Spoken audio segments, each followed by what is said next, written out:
This episode is brought to you by Indeed. Stop waiting around for the perfect candidate. Instead, use Indeed sponsored jobs to find the right people with the right skills fast. It's a simple way to make sure your listing is the first candidates see. According to Indeed data, sponsored jobs have 4 times more applicants than non-sponsored jobs. So go build your dream team today with Indeed. Get a $75 sponsored job credit at Indeed.com/podcast. Terms and conditions apply. Before we jump in, let me set the stage for today's episode. This isn't a surface level conversation. We're getting into real world insights, what actually works, what doesn't, and how to apply what you hear today in a practical way, whether you're building a business, a brand, or your next opportunity. And I want you to stay with me until the very end, because I'm offering a free bonus specifically for listeners who finish the episode. Something that can help you skip the line and move faster if being on this show is something you've been thinking about. All right, let's get into today's conversation. Hey guys, and welcome to another episode of the Financial Freedom Podcast. I'm really happy about today's guest, Ian Noble. He's an Austinite. He is the founder of Run Steady Investments. He's got the experience of owning small businesses in Austin. He helps entrepreneurs create time freedom with passive real estate investing. I'm really happy to have him on and talk about the Austin real estate market and the market as a whole. Ian, welcome. Thanks for having me. Appreciate it. You talk about Austin real estate market. We've been in the danger zone the last couple of years. I'm happy to share my insight on that. Talk about your journey. You went to UT and now live there and run a successful company and what you're doing now. Went to UT, had a family business in Austin. It was a dry cleaning company.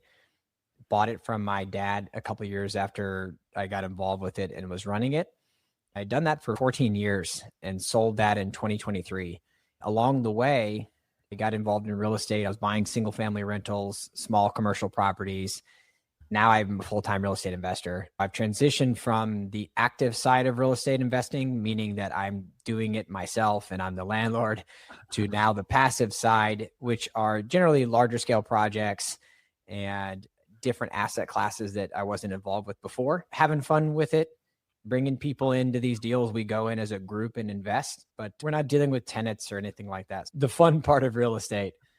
I was joking with my wife the other night. I was like, I think I'm going to exit the landlord business. It's too much of a hassle these days. It only takes a couple bad situations to make you really gripe about it. It's funny because so much of it is good.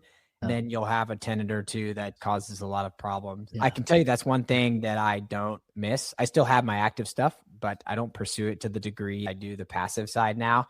Pros and cons to both, but having a bad tenant leaves a bad taste in your mouth. I had one recently, so I'm right there. I'm that burnout landlord. How do you help clients? What do people come to you for? Questions or connections or investments? How do you help clients?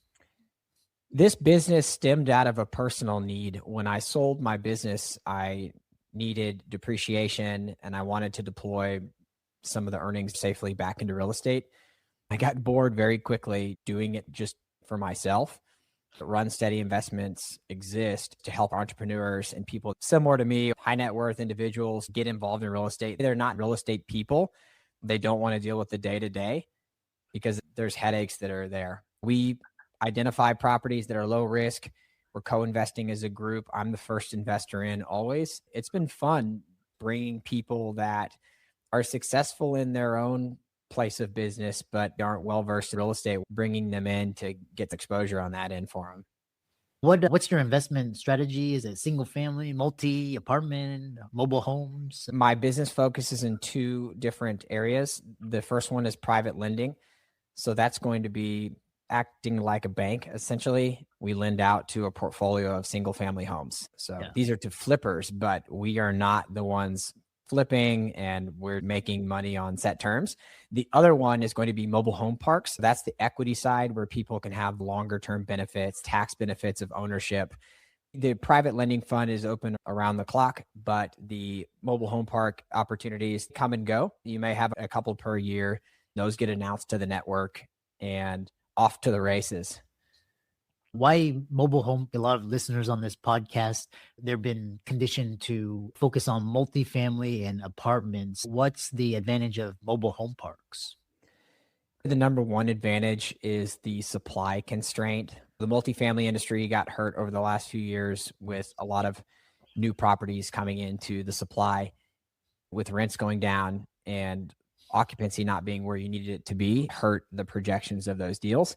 With mobile home parks, they're not allowing any new ones anymore. The city doesn't like them coming into their space. If you live in a nice community and you get to vote whether or not behind your fence is a new mobile home park, the answer is no. There's a misconception there because they're great investments from a real estate standpoint. They've been that performer under the radar for many years. There's not many fluctuations in them.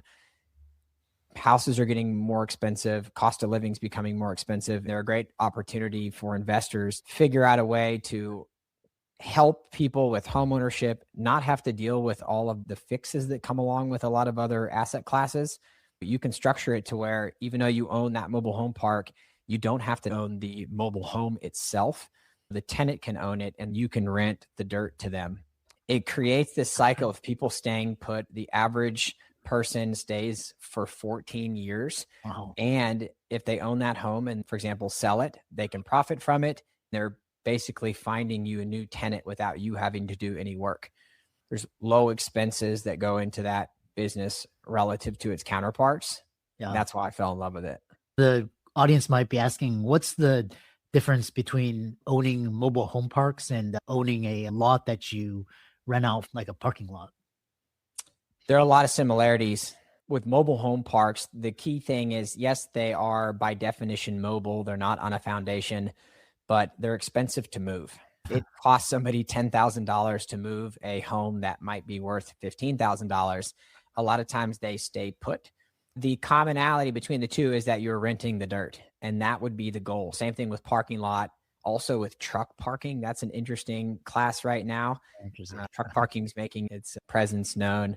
Turns out everybody knows Airbnb, so I'll use that example.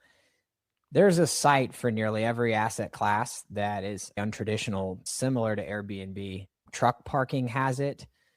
It's called Truck Parking Club. Storage facilities have it. There's lots of ways to do it. If you think about highest and best use of the land, sometimes that is a protected class. We're going off subject, but I like talking about truck parking. You'll have them next to nice neighborhoods. These truck drivers make good money and they need a place to park their rig. The neighborhoods today aren't going to let you do that again. That is another one of those protected classes that are grandfathered, but you're not getting new ones. Quick pause here, because if this conversation is resonating with you, you'll want to stay until the very end. At the end of this episode, I'm giving listeners who finish priority access and the ability to skip the line if being a guest on this show is something you've been considering right now. No action needed. I'll share exactly how it works at the end of the episode. All right, let's get back to the conversation. There's an area in Houston where the trucks park on the street and they're protected, but a lot of the homeowners complain because there's size pollution. It's hard to see around them. The other question I have for you, in traditional asset class like single family, you deal with tenants, toilets, and trash. What's upkeep do you need for mobile home parks? You're supplying the infrastructure, the utilities. They're paying the utilities. You'll have to run the electric pedestal there. You want a park that has sewer lines in it. There are many parks that have septics. That's a whole nother world. You're maintaining that as the property owner unless you have everything run to the city. Sometimes there's a master line that goes to the end of the property, even if it has city sewer. You are responsible for the lines that go to the homes. There are scenarios where you're not. The city virtually has the responsibility of it all the way up into the electric pedestal, the connections and fittings. Depending on the park, those are more desirable. You're dealing with road maintenance, trees, fields, cutting the grass, things that are pretty simple. You can have the same ownership headaches that somebody else could if they are all park-owned homes. Park-owned homes bring in more revenue. It means the park owns all those homes. You are dealing with more turnover, fixing tenants, toilets. A big push in the industry is to convert those into tenant-owned homes. Wow. If you're selling that home at cost or under market, to alleviate burden of having to mess with the maintenance moving forward. Big push for that. They trade the highest in the industry when it's set up where tenants own all of the homes. It's like pressing the easy button when you go into that thing. Yeah. I'm oversimplifying, but it's much easier. You're dealing with passive investing, raise capital and funds. into these deals. Your portfolio has commercial properties, and people are inquiring because in this day and age where remote and companies are offloading office space, where does commercial properties sit in one's portfolio? I'm a big fan of it. I've done it personally for years. It's not part of our options yet as a company, but on the personal side, I think that if you're looking at triple net retail property, it could be a really good investment. You put a lot of the burden and the expenses back on the tenant, and there's a longevity piece to that. If there is a work from home movement, you have to identify where your building is, if it's in a high traffic section of town, and what the tenant mix could be. For example, personally, I have nail salons, smoke shops, private offices, dry cleaners. These are things that AI is not going to take away. A restaurant. These are examples. I think it's always a good opportunity for people to get involved. You're thinking about more risk when you have one tenant, just like you would with a single family house. There's more risk that comes with buying a commercial property with one tenant. That would be for any asset class. Is this strategy specific to Austin and the Colorado markets, or can this strategy work in other cities that may not have similar characteristics, for example? Great question. A lot of Austin and Colorado is my personal portfolio, because I grew up in town here and Colorado as a kid. I love both. They call Colorado Texas's backyard playground. I didn't know this, but the Colorado people there, I asked them what they thought about Texans, and they don't like them. Why don't you like Texas? We're generally friendly people. I said, because you guys drive up our real estate values by buying your vacation homes here.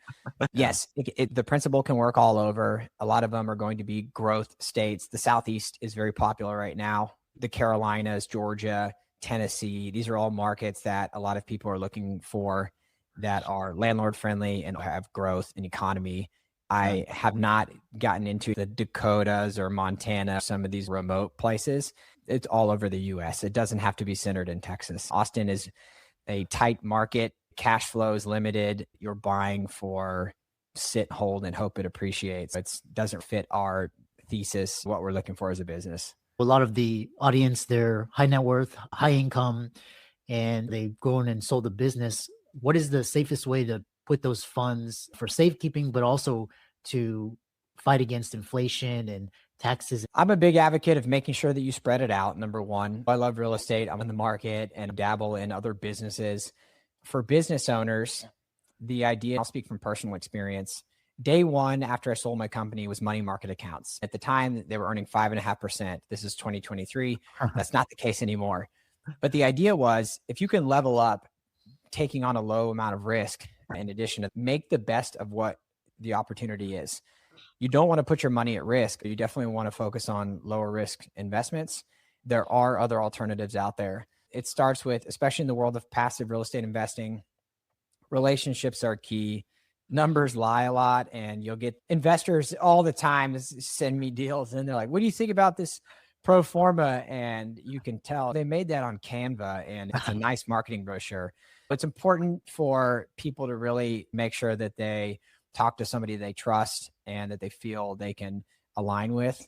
At the end of the day, as a passive investor, it is a partnership. These deals have a longer lifespan, and your money's going to be tied up into them for a while, like it would with any property. You want to know that you communicate well, that you like the person. That's been a big thing that I've been asked a lot lately.